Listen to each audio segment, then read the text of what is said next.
Ladies and gentleman, welcome to the S cube talk show. आज हमारे साथ guest हैं mister Kundan Sinha, who is a data scientist by profession, but his passion lies in art, music, cooking, learning about new technologies and the wonderful world of spirituality। तो आइए जानते हैं कुंदन सिन्हा की life, उन्हीं की ज़ुबानी। मिस्टर सिन्हा, आप बताइए, how did you get into the field of becoming a data scientist? Actually, I'll tell you from education. By education, I'm from an electronics background. I have been in telecom industry for more than 20 years. Wow. Right? But I had some health issues while I was recuperating. I was on my bed, so I just thought, why don't I utilize that time when I was taking a break from job. I thought to utilize it, and I started doing a postgraduate course in data science, because what I felt that the coming days are of data. Because every intelligence is being taken from data. If you have past data, you can create some very interesting insights from that data, and the tool which can provide that capability to you, the field. So that tool is data science? That field is called data science. It has different software tools in it, languages like Python, like R, like SQL, and we have different software packages which help in data visualization, like Tableau, like Power BI, and some inbuilt libraries in Python which help in data visualization also. Right? So आजकल जो ये AI का इतना trend चल रहा है, obviously it's very helpful to everybody. This must also be somewhere related to data science? Of course. See, what is AI? AI is created by humans only. Correct. Right? So there's something called machine learning. Right? That machine learning is are of two types actually. One is supervised learning, and another one is unsupervised learning. Okay. So in supervised learning, the only difference is that in supervised learning, the user knows कि मुझे क्या चाहिए, right?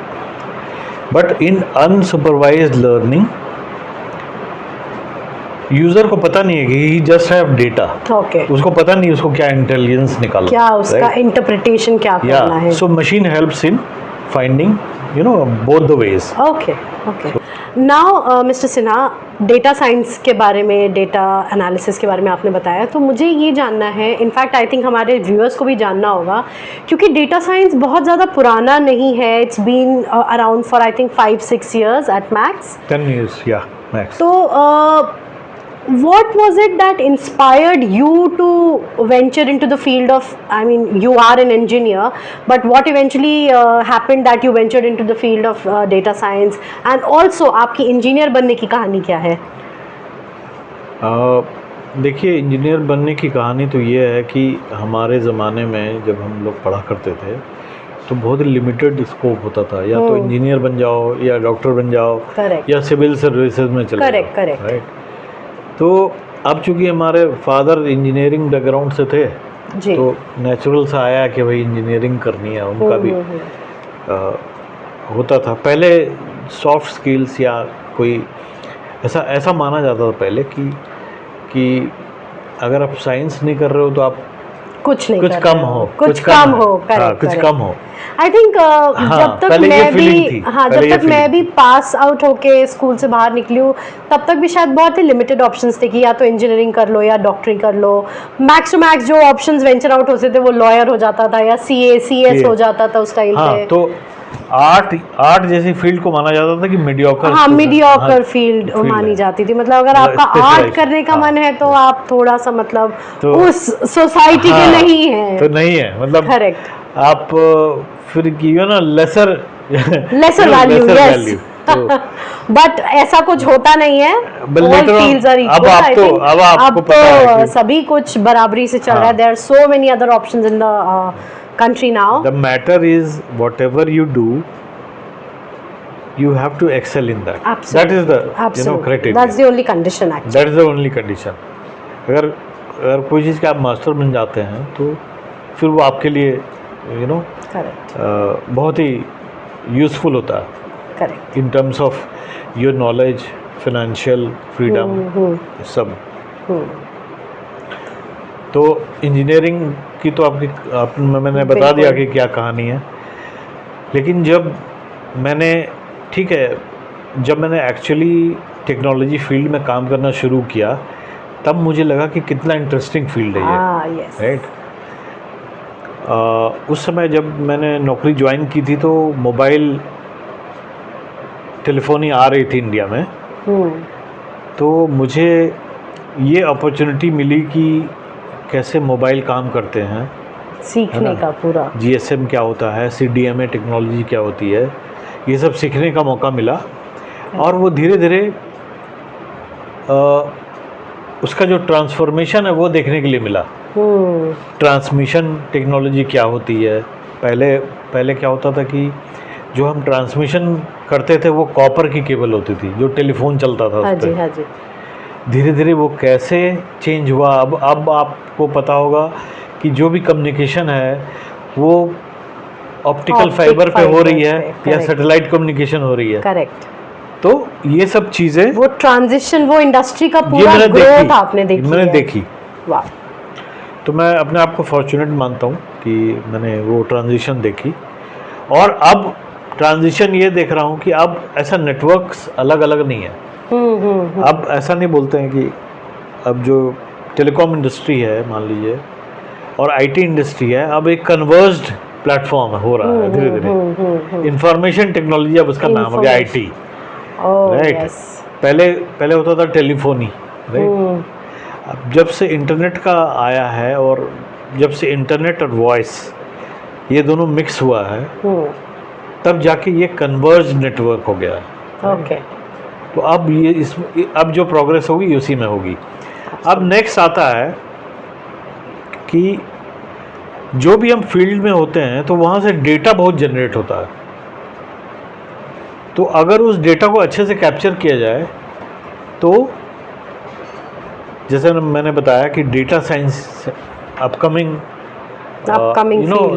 Field of study है, जहाँ से कि हर field, operations, FMCG, finance, banking, सारे सेक्टर्स में डेटा साइंस और AI मदद कर रहा है आज के ज़माने में। AI का तो हम सभी देख रहे हैं आजकल। हाँ, तो अब क्या है कि पॉकेट में, जैसे पहले ईमेल नया आया था तो अब क्या है कि AI आपके पास अवेलेबल है। करेक्ट। जिसमें कि कुछ नाम है ChatGPT, DeepSeek, प्रॉक्सिमिटी, ग्रोक, ये सब जो है आपके पास प्लेटफॉर्म्स हैं जो कि अलग अलग लोगों ने इसको डेवलप किया है। करेक्ट। है ना। ट्रांसफॉर्मर्स बनाया है एक्चुअली, जो कि जो AI को मतलब पावर करता है। Deep learning, neural networks, language processing, natural language processing, एक पूरा नया एक सिस्टम, बिल्कुल इकोसिस्टम एक नया बन गया है फ्रॉम स्टार्ट एकदम। ओके जी। कट। आपने ये भी बताया था कि आपका एक खुद का बिजनेस भी हुआ करता था। So was it related to engineering, data science ही, या it was something else, and what was your journey like? I will tell you. ये जो बिज़नेस था वो मतलब इंटरनेट से रिलेटेड था। उस समय ये मैं आपसे बात कर रहा हूँ अराउंड ईयर 96-97 की, लॉन्ग बैक। तो साइबर कैफ़े आ रहे थे। पहले फ़ोन बूथ होता था, बूथ होते थे, यस। किसी को कुछ होता था तो फ़ोन बूथ पे जाके पैसे दे के कॉल करता था। इसी तरह से साइबर कैफ़े का युग चालू हुआ था, जबकि इंटरनेट पब्लिकली मिलना शुरू हुआ इन टर्म्स ऑफ ISDN और लीज लाइंस जो MTNL देती थी, DOT देती थी। उसमें प्राइवेट ऑपरेटर्स कोई नहीं थे, सिर्फ सरकारी कंपनीज थी जो आपको इंटरनेट देती थी, BSNL भी एक था एक। तो मैंने उस समय काम शुरू किया था साइबर कैफ़े का। ओके। तो दिल्ली में मेरे पास 30 सीटर साइबर कैफ़े था। वाह। मैंने 30 कंप्यूटर्स लगाए थे और काफ़ी समय तक चला भी बिजनेस। तो लेकिन धीरे धीरे क्या है कि जैसे ही इंटरनेट की अवेलेबिलिटी चालू हुई तो प्राइस वॉर्स हो गया। अब वो क्या है कि वो बिजनेस वायबल नहीं रहा। पहले कुछ और घंटे का चार्ज होता था और जो घट के 10 रुपये घंटे पे आ गया। पहले है कि 100 रुपये घंटे भी चलता था, राइट? क्योंकि तो बिजनेस मॉडल, रेवेन्यू मॉडल अच्छा था। करेक्ट। लेकिन वो धीरे धीरे जब वो आया, इंटरनेट का एक्सेस चालू हुआ, मतलब जब प्राइवेट ऑपरेटर्स आए और घर घर में ब्रॉडबैंड जाने लगा, तो साइबर कैफे का कल्चर खत्म हो गया। आई थिंक अब we don't see cyber cafes anymore. अब आई बहुत कम होगा, वो एग्जिस्ट नहीं करते, बहुत कम होगा। तो टियर 2 टियर 3 सिटीज में होगा। I am sure tier 1 cities जैसे मुंबई, दिल्ली, नोएडा, इन सब में तो नहीं होगा। प्योरली साइबर कैफे नहीं होता है। अब उसके पास प्रिंटिंग होती है, स्कैनिंग होती है, जेरोक्स होता है, टाइपिंग। आजकल तो मैंने ये भी सुना है आधार कार्ड बनाते हैं, यस, हाँ, ट्रेन की टिकट करेक्ट करते हैं। तो I think it was one business जो with the shift in industry grew also and also collapse. Yes, तो ये होता ही है, मतलब इट इज नॉट अननेचुरल। आपने तो बहुत एकदम आई थिंक स्कूल के टाइम की यादें ताज़ा कर दी, जब हम साइबर कैफे जाया करते थे कि प्रिंट लेना है या कुछ ब्राउज करना है या कुछ देखना है। मुझे याद है उस टाइम पे चैटिंग बहुत होती थी, तो लोग साइबर कैफे में जाके चैटिंग करते थे क्योंकि घर घर पे तो नहीं होता था। सो या गुड मेमोरीज। तो मैं उसी समय जब ये स्लो डाउन हुआ, तब मैंने सोचा कि अब चूँकि मुझे टेक्नोलॉजी अच्छी लगती है, टेलीकॉम का अपकमिंग फील्ड है, तो इसलिए मैंने सोचा कि टेलीकॉम ज्वाइन कर लूँ। टेलीकॉम, तब मैंने नौकरी शुरू की। ओके। तो आपका ये साइबर कैफ़े का जब स्टिंट ओवर हो गया, that's when you join your job, तो आपने अपने बिजनेस के दौर में ऐसी क्या क्या चीज़ें सीखी जो आपको बहुत फ़ायदा करी आपके जॉब में आगे जा कर के, and something that you still apply in your life? देखिए, एक ना प्रॉपर प्लान होना बहुत ज़रूरी होता है। फॉल बैक प्लान होना बहुत ज़रूरी होता है कि अगर ये ऐसा नहीं हुआ, व्हाट आई एम थिंकिंग। दूसरी बात है कि जो फंड्स हैं, you don't have to take loan और समथिंग। पहले जो स्टार्टिंग फंड है उसके साथ छोटे से शुरू करिए।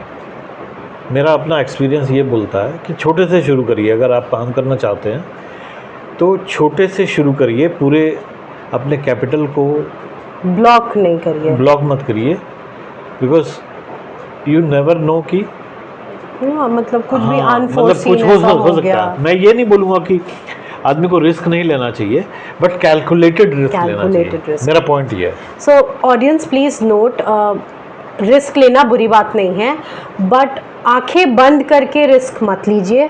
Always have a plan B and always realise the future prospects of that risk which you are willing to take.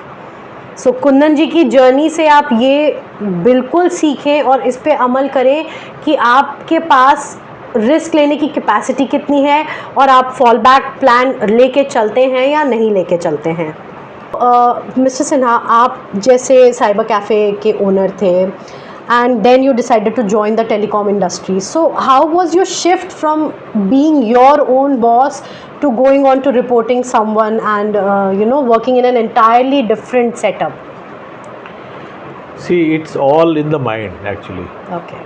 So अगर आप पहले ईगो बना लेते हो कि मैं तो बिजनेस ओनर हूँ, मैं तो सीखना, मतलब मेरा जो क्राइटेरिया था वो था learning. I wanted to learn the new technologies coming in telecom. तो इसलिए मैंने टाटा ज्वाइन किया। और टाटा जैसे ब्रांड के साथ काम करना बहुत ही बहुत ही लर्निंग फेज होता है। मतलब लर्निंग पैराडाइज बोलता हूँ मैं इसको, कि आपको वहाँ हर चीज़ सीखने को मिलती है, और एक बड़े प्रोजेक्ट को कैसे प्लान करना है, उसकी बजटिंग कैसे करनी है, तो ये सब मैंने वहाँ पर सीखा। उसको एग्जीक्यूशन कैसे करना है, प्रोजेक्ट प्लान कैसे बनाना है, उसका अगर टाइमलाइंस को कैसे मेंटेन करना है प्रोजेक्ट की, तो ये सब मैंने सीखा। और मैं बहुत ही मतलब फॉर्चुनेट फील करता हूँ कि मुझे बहुत अच्छे बॉसेस मिले, और उनके गाइडेंस में मैंने बहुत कुछ सीखा, है ना, टेलीकॉम फील्ड में बहुत कुछ सीखा, और उसको बाद में इम्प्लीमेंट भी किया जब मैं उस लेवल पे पहुंचा कि मैं एक टीम को लीड कर सकूं। तो उस दौरान जो मैंने अपने प्रीवियस ईयर्स में सीखे थे, तो मुझे काफ़ी मदद मिली। वाह। सो ऑडियंस, आप भी ये नोट करें कि किसी भी फील्ड में अगर आपको एक्सेल करना है तो आपके पास एक लर्निंग माइंडसेट होना चाहिए। एग्जैक्टली। और जब हम कहीं से भी लर्न करना चाहते हैं, आई मीन बिजनेस ओन करना is great, but if you want to grow and learn something new, आपको एक मेंटोर की ज़रूरत पड़ेगी ही। एक कहावत है ना, बिल्कुल, प्यासा कुएं के पास जाता है, कुआं प्यासे के पास नहीं आता है। तो अगर आप में प्यास है, थर्स्ट है कुछ नया जानने की, नया सीखने की, तो you will need to go to the right sources, you will need to find the right people. को मोर देन 15-16 years हो गए टेलीकॉम इंडस्ट्री में। what are some of the biggest changes and challenges you have seen in this industry? Yes, I have seen the metamorphosis of telecommunication, right? Wow. Which started, as I told you, we were running on copper network previously. Later on, we shifted to wireless communication, which was, microwave communication, right? Microwave communication in licensed band, in unlicensed band, both. And after that, I saw the complete transformation of copper to fiber. And what speed it brings. The fiber. Yeah. Previously, we were talking about speed in kilobytes. Nowadays, we talk speed of gigabytes. So that is the difference. From kilobytes to gigabytes. Wow. Big jump. So even in homes now, we easily get 300 Mbps. Correct. Right? But in copper times, it was not possible. It was not possible. I remember कि internet used to be slow, और कहीं अगर बहुत ज़्यादा load है, because हमारे I think 10-12 के जो रिजल्ट्स आते थे वो हैंग ही हो जाता था बार बार, इतना उस पर लोड होता था। करेक्ट। या यू राइट एक्चुअली। तो ये जो ट्रांसमिशन टेक्नोलॉजीज है ना, आई थिंक आपने तो बैक एंड पे उसकी पूरी वर्किंग देखी। As users I can vouch for it कि मैंने ये सब, I have lived through this, कि जब वो लैंडलाइन से कनेक्ट होता था एंड फिर वो लैंड वायर आए, and now we are blessed with wifi everywhere, connecting 10 devices in one wifi. I think fabulous job. I think back end का जो सारा मेहनत का credit goes to you guys only. Thank you so much. But there has been a lot of people working in the backstage actually to do some magnificent projects.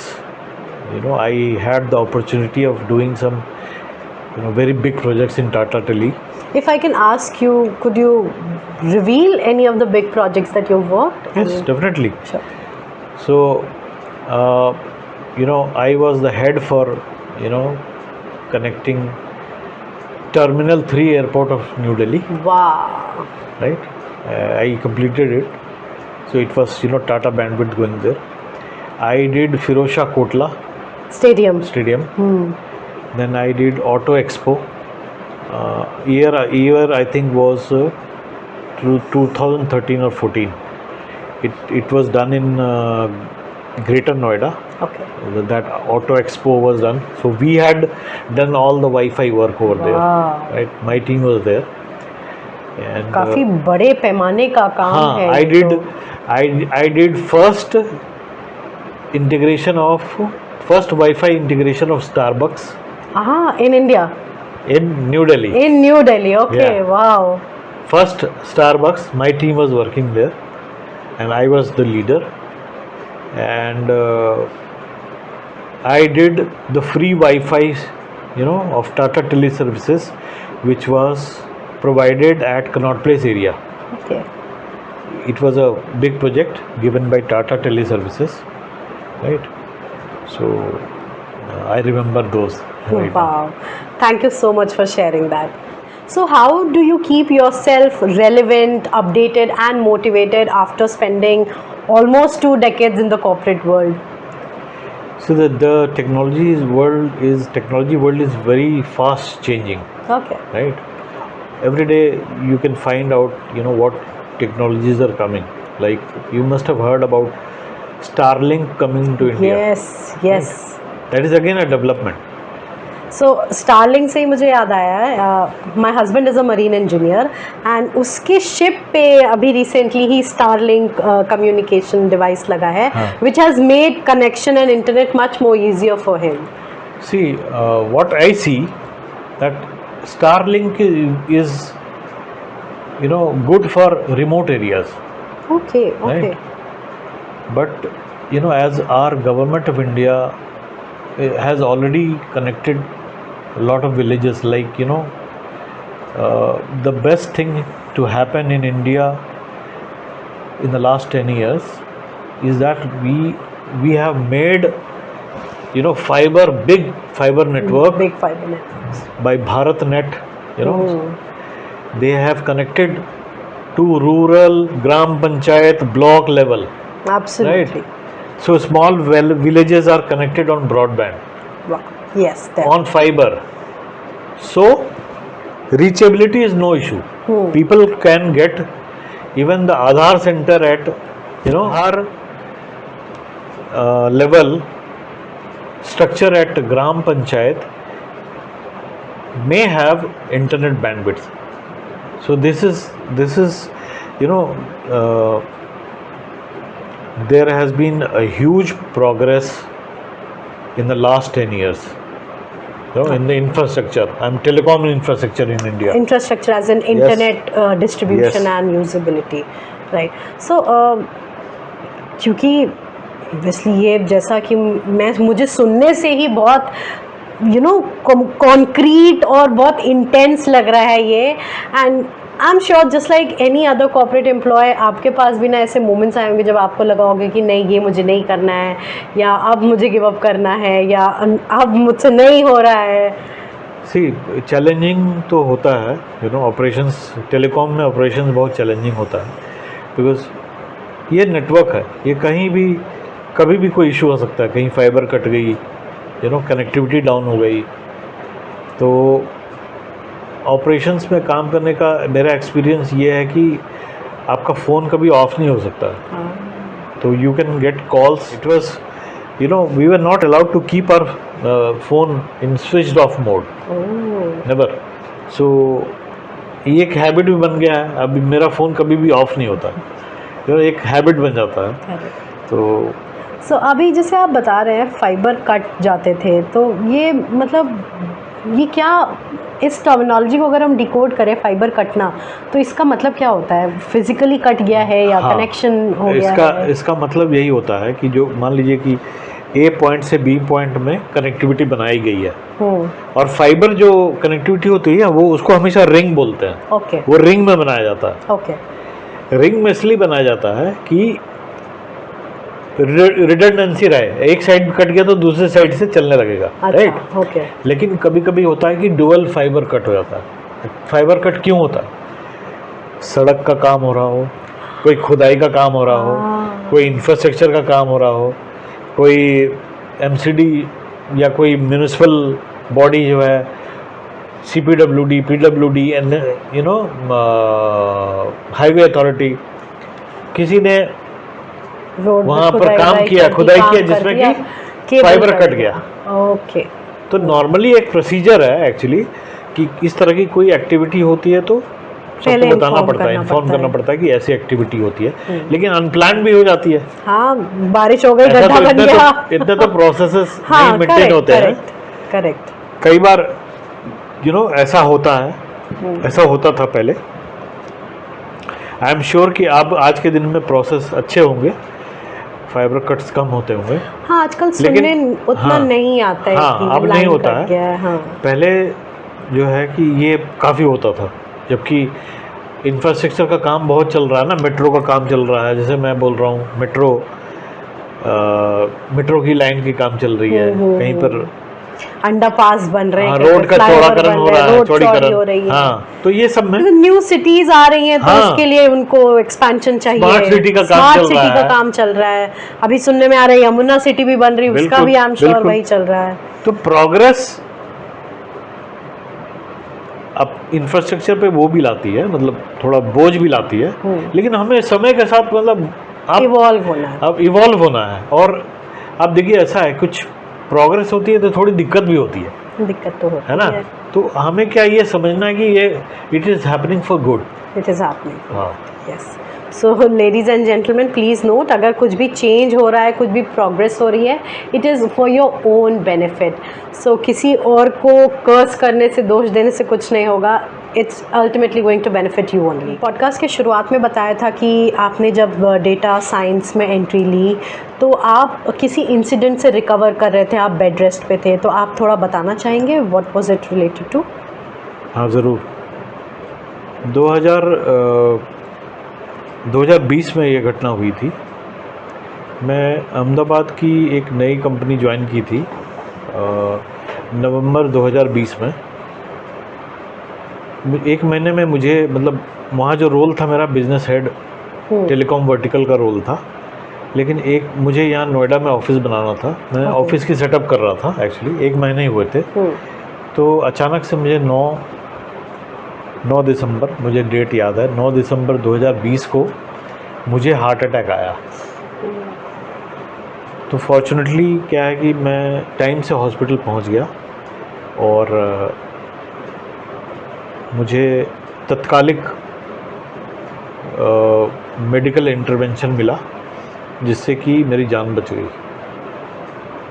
लेकिन जब मैं hospital में था, आईसीयू में था, तो धीरे धीरे डॉक्टरों ने मुझे काफ़ी देर वॉच किया, और वो क्योंकि मैसिव हार्ट अटैक था तो मेरी कंडीशन थोड़ी अच्छी नहीं थी, और मेरे जो वाल्व है, हार्ट का वाल्व है, वो भी डैमेज हो गया था हार्ट अटैक के कारण।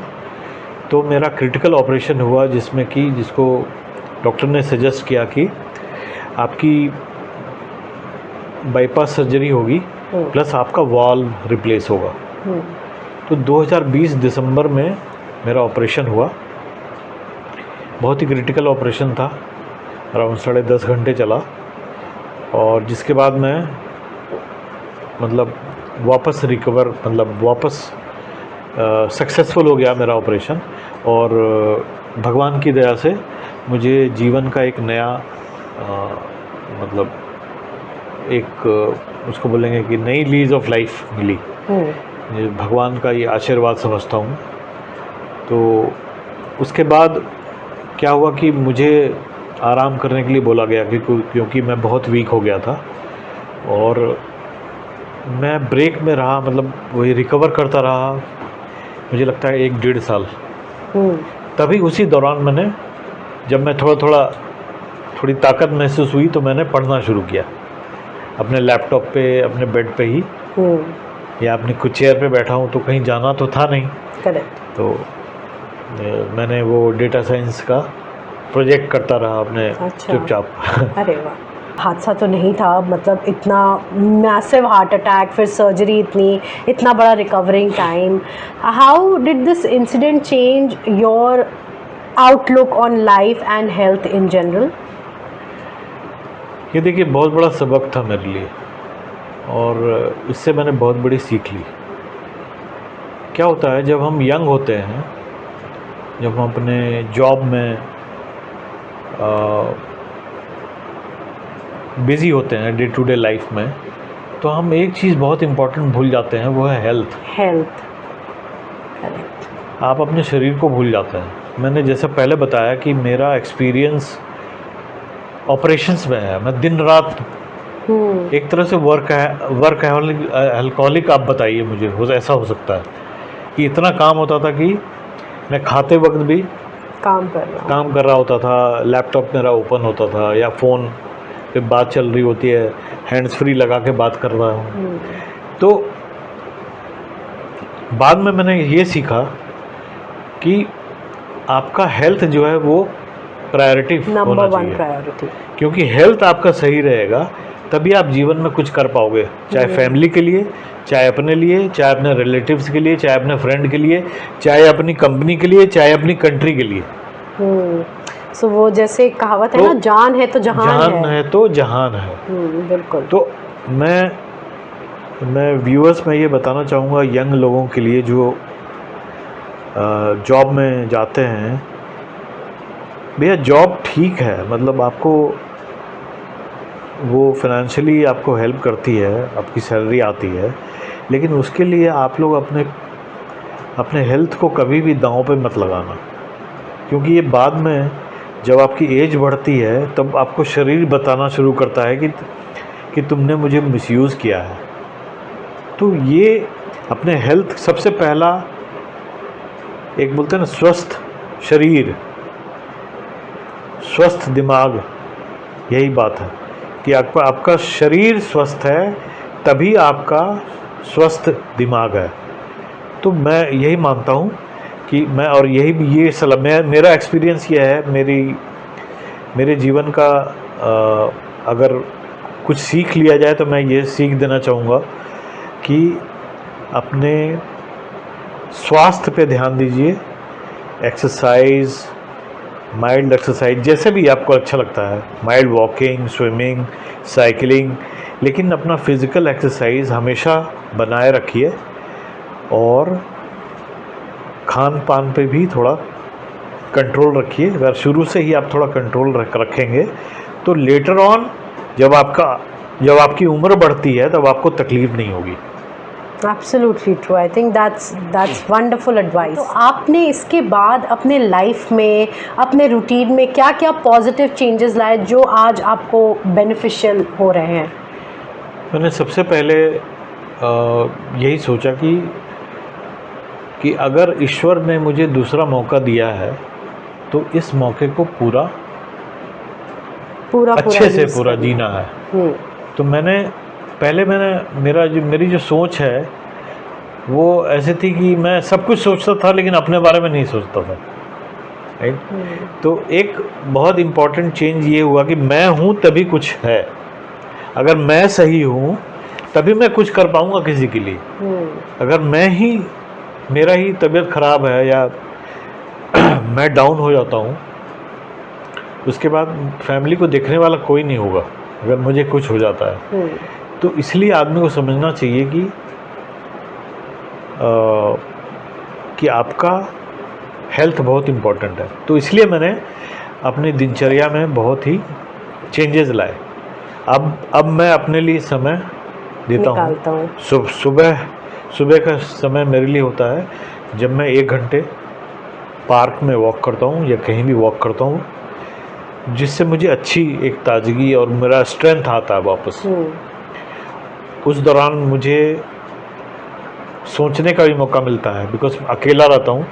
तो वो जो 1 घंटे का ड्यूरेशन है उसमें मैं दिन भर की प्लानिंग, आगे की वीक की प्लानिंग, फ्यूचर की प्लानिंग, अपने बारे में सोचना, परिवार के बारे में सोचना, सोसाइटी के बारे में सोचना, कंट्री के बारे में सोचना, ये सारा कुछ वो ड्यूरेशन होता है मेरा जब मैं वॉक करता हूँ 1 घंटे। तो वॉक करने से क्या है कि आपको दिन भर स्फूर्ति फील होती है, स्फूर्ति। और उसके बाद आके फिर मैं चाय पीता हूँ, हल्का नाश्ता करता हूँ, दवाइयाँ लेता हूँ जो मेरी अब चलती हैं वो लेता हूँ। तो एक महत्वपूर्ण चेंज ये आया। दूसरा, मेरा आउटलुक बदल गया जीवन का। हाँ, तो पहले मैं ये सोचता था कि चलो अब नौकरी है तो चलने दो, उसके आगे नहीं सोचता था कि इसके आगे भी होती है दुनिया। तो अब चूंकि मैंने बताया कि मेरा जो व्यक्तित्व है वो काफ़ी, मैंने खुद अपने आप को इंट्रोस्पेक्शन किया तो पता चला कि मेरे अंदर बहुत कुछ ऊपर वाले ने मतलब बोलते ना कि ऐसा मुझे ऐसा बनाया है, मतलब कई रंगों में है, तो जिसमें कि मेरा आर्टिस्टिक साइड भी है, मेरा साइंटिफिक साइड भी है, मुझे टेक्नोलॉजी भी अच्छी लगती है, मुझे पोइट्री भी अच्छी लगती है, मुझे कुकिंग बहुत अच्छी लगती है। राइट। और अब मैं पहले से अब ये है कि पहले मैं एडिशनली कुछ सोचता नहीं था, अब मैं सोचता हूँ कि मैं क्या क्या कर सकता क्या हूँ। क्या कर सकते हैं? मतलब अब जो मेरे अंदर का जो पोटेंशियल है ना, वो मुझे थोड़ा सा दिखने लगा। तो मैं बिजनेस भी ट्राई कर सकता हूँ, मैं एक यूट्यूबर भी बन सकता हूँ, एक ब्लॉगर भी बन सकता हूँ अपनी टेक्नोलॉजी, अपनी फील्ड के लिए। मैं फ्रीलांसिंग काम कर सकता हूँ, मेरा 28 साल का वर्क एक्सपीरियंस है, मैं वर्क एज अ कंसल्टेंट कर सकता हूँ। बिल्कुल। तो ऐसी अनगिनत आइडियाज़ मेरे दिमाग में चलते रहते हैं, और मुझे ऐसा लगता है कि अभी बहुत जीना है। ये टाइम देते हैं जिसमें आप थोड़ा सोचते हैं, मेडिटेट वगैरह करते हैं। सो ये जो मेडिटेशन और ये जो स्पिरिचुअलिटी वाला एंगल है, ये आपकी लाइफ में कब आया, कैसे आया? ये बहुत ही मेरी लाइफ में ये बहुत ही अर्ली आ गया था, बहुत अर्ली स्टेज में आ गया था। जब मैं पढ़ रहा था इंजीनियरिंग कॉलेज में, तब मेरे पास एक किताब आई जिसका नाम था द ऑटोबायोग्राफी ऑफ अ योगी। स्वामी परमहंस योगानंद ने लिखी है, और जिनका आश्रम जो है योगदास सत्संग, वो रांची में है। तो मैं भी रांची में था, तो मुझे वो आश्रम जाने का मौका मिला। मैं खुद ही चला गया, तो मुझे बहुत ही वहाँ बहुत ही शांति और बहुत ही सुकून का एक अनुभूति मिली वहाँ मुझे। तो मैंने उनको पढ़ना चालू किया, तो धीरे धीरे मैं इस अध्यात्म की तरफ आने लग गया। उसके बाद कुछ ऐसे पारिवारिक मेरे परिवार में कुछ ऐसे संकट आए थे। मेरे पिताजी को कैंसर हो गया था, तो उस दौरान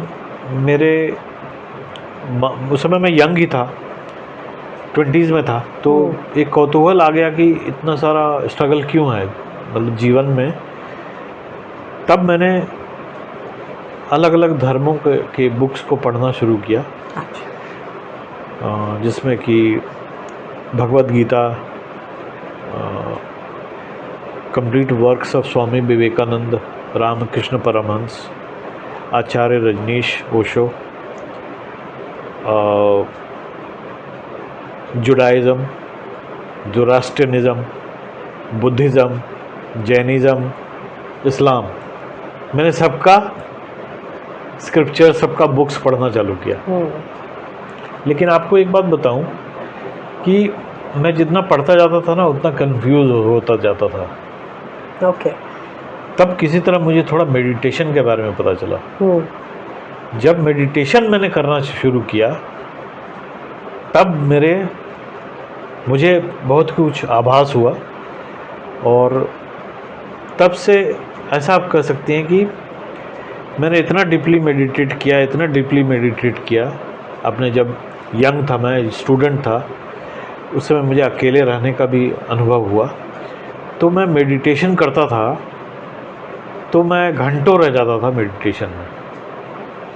तो मुझे लगता है कि वो जो पीरियड था, वो जो समय था, वो उसने मुझे हमेशा के लिए बदल दिया। अब एक तरह से मैं हमेशा एक डायनेमिक मेडिटेशन में रहता हूँ ना। एक कहावत है जिसको बोलते हैं, सब एक साधे सब सधे। एक सीधा तो सब सीधे। If you know your self, you know a lot of things.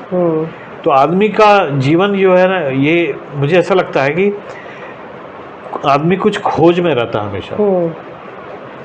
Correct. तो वो खोज, अब आदमी उसको कई नाम दे सकता है। कोई बोलता है मुझे खुशी खोजनी है, कोई बोलता है कि मुझे भगवान को खोजना है, कोई बोलता है मुझे समृद्धि खोजनी है, कोई बोलता है मुझे शांति खोजनी है, कोई बोलता है मुझे सुकून खोजना है। लेकिन खोज है आदमी, खोज है हर चीज़ की। तो मेरी समझ यही है, हो सकता है मैं गलत हूँ, मेरी समझ ये है कि हम सब लोग स्पिरिचुअल पाथ पे हैं ऑलरेडी। ये आपने देखा होगा ना इलेक्ट्रॉनिक्स में जब हम की संरचना पढ़ते हैं तो उसमें अलग अलग ऑर्बिट्स हैं, करेक्ट, और इलेक्ट्रॉन उसमें घूमते हैं, करेक्ट, राइट। तो हम लोग जो है इलेक्ट्रॉन्स हैं, अलग अलग ऑर्बिट में घूम रहे हैं, बट सेंटर हमारा न्यूक्लियस हाँ। इज स्पिरिचुअलिटी, न्यूक्लियस जो है केंद्र बिंदु, केंद्र बिंदु, यस, केंद्र बिंदु। अगर आप अपना समझ गए कि केंद्र बिंदु क्या है तो वो आपके लिए बहुत इम्पोर्टेंट है। इसमें एक आपको बहुत अच्छी सी कहानी सुनाना चाहूँगा। बिल्कुल बिल्कुल। कहानी ये है कि जापानीज सेंट होते थे, तो जापान में भूकंप बहुत आते हैं, हाँ, राइट। तो एक दिन सब अपने शिष्यों के साथ बैठे हुए थे, नाम मुझे याद नहीं आ रहा अभी वो संत का। तो अचानक से भूकंप आया, तो सारे शिष्य जो है भाग गए वहाँ से, करेक्ट, लेकिन जो गुरु थे वहीं बैठे रह गए। तो बाद में जब सब लोग आए उनके पास, बोले इतना भयानक भूकंप आ गया, हम लोग सब भागे जान बचाने के लिए और आप यहीं पर बैठे रह गए, मतलब ऐसा क्यों? आपको मरने से डर नहीं लगा? तो गुरुजी ने बोला कि देखो, भागा तो मैं भी, लेकिन तुम लोगों ने देखा नहीं। तुम लोग बाहर की तरफ भाग गए, मैं अंदर की तरफ भाग गया। ओके ओके, मैं अपने केंद्र में पहुंच गया। तो वो केंद्र, वही मैंने बताया कि जो आदमी अपना केंद्र की अनुभूति जिसको हो जाती है, तो मुझे लगता है कि फिर वो एक सम्यक जीवन, एक बैलेंस जीवन जीने लगता है। करेक्ट, दैट बहुत अच्छी स्टोरी है ये एक्चुअली में। और ये आइडियोलॉजी, अगर आपको समय में पीछे जाना पड़े और अपने 25 साल के कुंदन सिन्हा से बात करनी हो तो आप उसको क्या बोलेंगे? देखिए, मुझे लगता है सिर्फ एक चीज़ बोलूँगा कि अपने फाइनेंशियल फ्रीडम पे उसी समय काम कर लेता तो आज के दिन मैं और ज़्यादा कंफर्टेबल होता। तो इनफैक्ट मैं अपने बच्चों को सिखा रहा हूँ कि जो ठीक है, मनी माइंडेड होना बहुत अच्छी बात नहीं है, लेकिन मनी का इम्पोर्टेंस समझना चाहिए। बिल्कुल। A penny saved is a penny earned. तो रुपए पैसे का वैल्यू मालूम होना चाहिए बच्चों को। बिल्कुल बिल्कुल माना होना चाहिए। Rapid fire round, are you ready? Yes. आपको बस 30 सेकंड से भी कम है जवाब देने के लिए। One word for life after 50? Amazing. Amazing. Morning person or night owl? Both. Both. Because I said I am like electron. You know, some days are morning better, some days are night. Evenings are better. Would you rather have a cup of coffee or a cup of tea? Tea. Tea, any day. A song you sing often and we would like you to sing that song. मैं जिंदगी का साथ निभाता चला गया, हर फिक्र को धुएं में उड़ाता चला गया, मैं जिंदगी का साथ निभाता चला गया, गम और खुशी में फर्क न महसूस हो जहाँ, गम और खुशी में फर्क न महसूस हो जहाँ, न महसूस हो जहाँ, न महसूस हो जहाँ, मैं दिल को उस मुकाम पे लाता चला गया, मैं जिंदगी का साथ निभाता चला गया। Thank you. Wow, that was beautiful. That was beautiful. One thing people don't know about you, the secret. Yes, I am an alternative therapist, like, you know, I'm a Reiki healer. Wow. Yeah. Wow.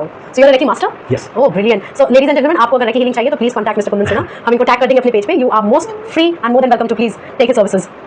A favorite quote or a life mantra? Never say die. Never say die. Okay. And you made on your life, what would it be titled? Something like The Phoenix Rises. The Phoenix Rises. Brilliant, brilliant. That was wonderful. Thank you so much, Mr. Sinha, हमारे podcast में आने के लिए और हमें life and job, personal and professional life के बारे में जो इतनी छोटी छोटी चीज़ें होती हैं जो हम ओवरलुक कर देते हैं, उसका हमें एक और बार उसका महत्व बताने के लिए, एंड मोस्ट इम्पॉर्टेंट हमें और हमारी ऑडियंस को ये बताने के लिए कि फाइनेंशियल फ्रीडम कितनी इम्पॉर्टेंट है। सो